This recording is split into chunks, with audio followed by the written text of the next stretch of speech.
My self professor doctor Deepak Singh, allied science specialist. आज एक topic deal करें जो कि अर्थराइटिस का एक इम्पोर्टेंट टॉपिक है, सोरिएटिक अर्थराइटिस। देखिए इसमें होता क्या है, ये जो जॉइंट पेन होता है लेकिन कोई कॉज पता नहीं चलता बहुत अच्छा। यह अर्थराइटिस ऐसा अर्थराइटिस है जॉइंट पेन जो सोरियासिस के बाद होता है। अब दोनों बात को समझना होगा हमें कि ये सोरियासिस क्या है, फिर अर्थराइटिस क्या होती है इसमें। तो पहले देखना पड़ेगा हमें ये ऐसा जॉइंट पेन जिसमें कि सोरियासिस के बाद होता है जॉइंट पेन, तो इसका पहले चलना पड़ेगा हमको कि सोरियासिस क्या होता है, तब फिर चलेंगे कि आखिर उसकी वजह से यह अर्थराइटिस क्यों होता है। ये ध्यान देते हैं इसको। देखिए तो सबसे पहली बात है, जैसा कि आपको मालूम होगा, ये बोन, ये जॉइंट और ये बॉन्ड, यहाँ पे कुछ सॉफ्ट टिश्यू जैसे सेरेब्रल मेम्ब्रेन यहाँ पे होते हैं। आखिर यहाँ पर ये किस वजह से यहाँ पर जॉइंट पेन हुआ, इसको देखने के लिए पहले चलते हैं लोग स्किन पर। स्किन में जानते होंगे कि जैसे ये स्ट्रेटम कॉर्नियम है, स्ट्रेटम कॉर्नियम के नीचे आता है लूसिडम, लूसिडम के नीचे होता है ग्रैनुलोसम, ग्रैनुलोसम के नीचे होता है स्पाइनोसम, स्पाइनोसम, और इसके नीचे होता है जर्मिनेटिवम। यानी यह स्ट्रेटम जर्मिनेटिवम, स्ट्रेटम जर्मिनेटिवम, इसमें जब केराटिनाइजेशन जब स्टार्ट हो जाता है तब ये चेंज होता है स्पाइनोसम में, फिर ये स्पाइनोसम ग्रैनुलोसम में, ग्रैनुलोसम लूसिडम में, लूसिडम कॉर्नियम में। तो ये जो मॉडिफिकेशन जो होती है स्ट्रेटम जर्मिनेटिवम, ये मॉडिफिकेशन जो होता है, ये मॉडिफिकेशन में स्पाइनोसम बनने में 7 दिन लगता है। स्पाइनोसम से ग्रैनुलोसम 7 डेज लगता है, फिर 7 डेज लगता है, फिर 7 डेज। यानी एक ये स्ट्रेटम जर्मिनेटिवम से लेकर कॉर्नियम तक आने में टोटल 28 दिन का समय लगता है, 28 डेज। अगर ये 28 दिन से पहले ही अगर मॉडिफाइड हो जाता है, अगर सपोज दैट, किस वजह से, कुछ तो बात होगी।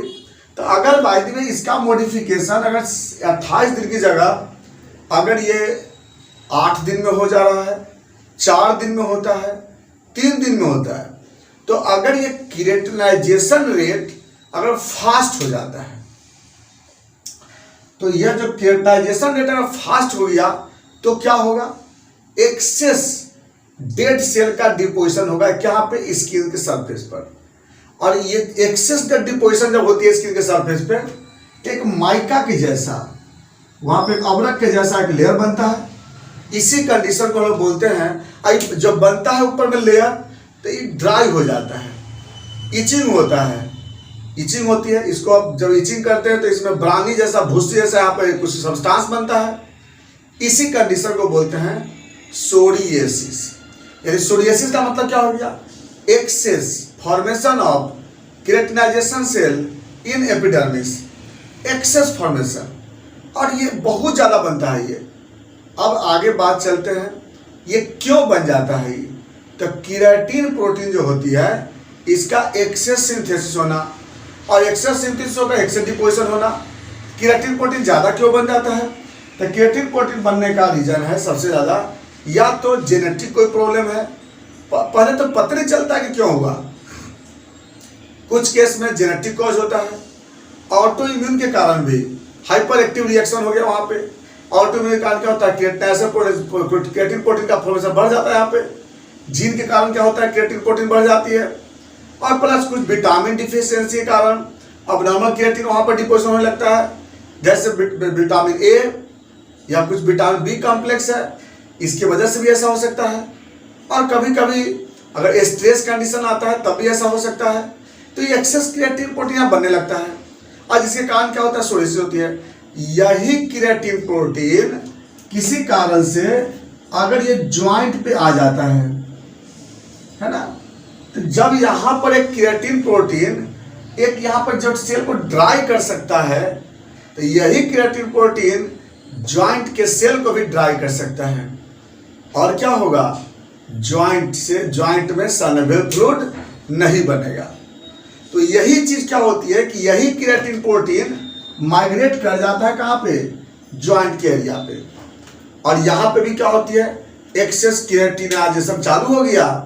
यहाँ सेल जो होता है, यहाँ पे सेल ड्राइनेस होने लगता है, और इसके कारण यहाँ पे सर्वाइवल फ्लूइड की कमी हो गई। अब सर्वाइवल फ्लूइड की कमी हो जाएगी तो अब क्या होगा, अब तो जॉइंट पेन होगा ही इसमें। यही सब मैकेनिज्म होता है सोरियाटिक अर्थराइटिस में। अब बात करते हैं ये होता कहाँ पे है। सोरियाटिक अर्थराइटिस क्या होती है कि अब सिमेट्रिकल भी होता है और एसिमेट्रिकल भी हो सकता है। सिमेट्रिकल एसिमेट्रिकल मतलब होता है क्या कि अगर इस जॉइंट में इन्वॉल्व होगा राइट साइड में, तो लेफ्ट तरफ भी वह इन्वॉल्व होगा, तो इसको बोलते हैं सिमेट्रिकल या उसको बोलते हैं बायलेटरल बोलते हैं। और अगर भाई एक जॉइंट भी इन्वॉल्व हो सकता है इसमें, इसको एसिमेट्रिकल बोलते हैं। तो ये जो होता है ना, ये डिपेंड करता है ये केराटिन प्रोटीन बनने पे, और प्लस पहले से कोई एक्सपोजर लगा है इस पे डिपेंड करता है। इसमें वन जॉइंट से लेकर मल्टी जॉइंट इन्वॉल्व हो सकता है। इसमें बैक पेन यानी कि वर्टिब्रा भी इसमें इन्वॉल्व हो जाता है। तो इस तरह से क्या है कि जॉइंट पेन आपको कई साइट पे मिल सकता है। एंकल जॉइंट मिल सकता है, नी जॉइंट हो सकता है, या फिर एलएस जॉइंट, लंबोसेक्रम जॉइंट हो सकता है। ये कई जॉइंट इसमें जो होता है ना इन्वॉल्व हो सकता है। अब बात करते हैं सिम्टम पे। इसका सिम्टम क्या होता है, स्टिफनेस होती है, जॉइंट में स्टिफनेस हो जाता है, रेंज ऑफ मोशन इसका घट जाता है, पेन होता है इसमें, जॉइंट में पेन होगा, जॉइंट में स्वेलिंग होती है। तो इसका जो pain, swelling, stiffness, range of motion सब इसकी क्या हो जाएगी, इसमें डिक्रीज कर जाती है, और plus range of motion decrease कर जाती है। पेन इसका होगा। इसका पेन कब होता है, मॉर्निंग स्टिफनेस, सुबह में ज़्यादा दर्द होता है, इवनिंग टाइम में इसका दर्द कम हो जाता है, लेकिन मॉर्निंग में इसका दर्द ज़्यादा होता है। उस समय क्या होता है, स्टिफनेस ज़्यादा मिलती है उसकी। इसके साथ साथ जॉइंट पेन के साथ साथ इसमें क्या होगी, इसको आई में प्रॉब्लम होगा, या तो कंजंक्टिवाइटिस होगा, यूवीआइटिस होती है, यूवीआइटिस। इसके बाद इस पेशेंट को नेल में प्रॉब्लम होता है, नेल में यहाँ पे स्वेलिंग हो जाएगी, यहाँ पे दर्द होता है, या डिजिटैलिस, ये जो फिंगर में पेन होता है, फिंगर में स्वेलिंग होती है ना, यहाँ भी फिंगर में इन्फ्लामेशन हो जाता है, फिंगर पेन होता है, यहाँ पे जो क्लबिंग नेल होती है वो जैसा डेवलप हो जाता है। अदर सिम्टम में क्या होता है, स्किन में इसमें सोरियासिस होगी, स्किन में इचिंग होता है, नेल सोरियासिस होती है, स्किन सोरियासिस, नेल सोरियासिस, ये सब कंडीशन जो होता है यहाँ पे मिल सकता है, अदर सिम्टम मिलता है इसमें। नेक्स्ट बात करते हैं इसके इन्वेस्टिगेशन पे। हम इसको कैसे पता लगाएंगे सोरियाटिक अर्थराइटिस को। तो सोरियाटिक अर्थराइटिस को पता लगाने के लिए सबसे पहले लोग वहाँ पे जॉइंट का हम लोग एक्सरे कराते हैं। वहाँ पे क्या मिलेगा, ओपेसिफिकेशन ज़्यादा मिलता है। जहाँ पे ट्रांसलूसेंसी होती है वहाँ पे ओपेसिफिकेशन मिलता है। इसके बाद सीटी स्कैन कराएंगे तो क्या मिलेगा, केराटिनाइज सेल्स। याद रखिएगा, जॉइंट का सीटी स्कैन कराएंगे केराटिनाइज सेल मिलेगी। अगर वहाँ पे एमआरआई कराते हैं तो वहाँ भी केराटिनाइज सेल मिलेगा, वहाँ पे एमआरआई कराने पर मिलता है, केराटिनाइज सेल मिलेगा वहाँ पे। प्लस अगर हम लोग आई एग्जामिनेशन करेंगे तो यूवीआइटिस मिलेगा वहाँ पे, है ना। जो यूवियल ट्रैक्ट होती है ना, यूवियल ट्रैक्ट, उसी में क्या होती है, इन्फ्लामेशन मिलता है। आई का एग्जामिनेशन करेंगे तो। इसके बाद अगला जो जांच कराते हैं हम लोग, वहाँ पे जो इस जॉइंट से हम लोग जो फ्लूइड है उसका एग्जामिनेशन करेंगे, वहाँ पर केराटिन प्रोटीन का अमाउंट मिलेगा वहाँ पे।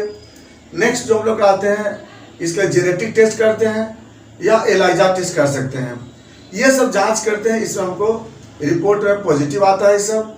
अब बात करते हैं मैनेजमेंट पे। इसके लिए क्या करेंगे, विटामिन ए सप्लीमेंट देते हैं, विटामिन बी कॉम्प्लेक्स सप्लीमेंट देते हैं, और जो पेशेंट को सोरियासिस है तो सोरियासिस का इलाज करते हैं।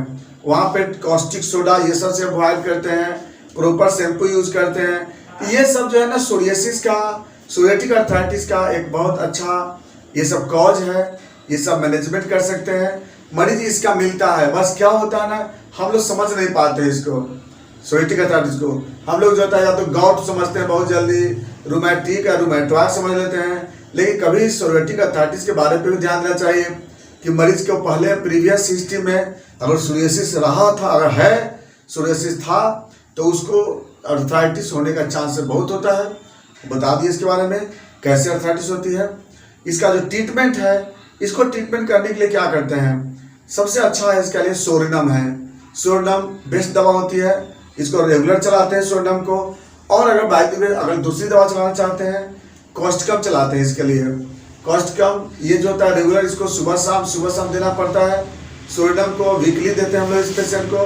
और प्लस ज्वाइंट का वहाँ पे एक्सरसाइज कराते हैं प्रॉपरली, वहाँ पे ज्वाइंट मसाज करते हैं। तो ये ज्वाइंट के लिए स्पेशल करना पड़ता है हमें, एक्सरसाइज है, फिजियोथेरेपी है, तब जाकर के हम लोग पेशेंट को ट्रीटमेंट कर लेते हैं। ये था मेरा सोरियाटिक आर्थराइटिस। हाँ, एलोपैथ में इसमें हम लोग क्या करते हैं, इम्यूनोसप्रेसिव ड्रग्स को चलाते हैं वहाँ पे रोकने, दवा मेडिसिन को, ये डिजीज को रोकने के लिए। बाकी बातें हम चलेंगे फिर नेक्स्ट वीडियो में। Thanks for watching.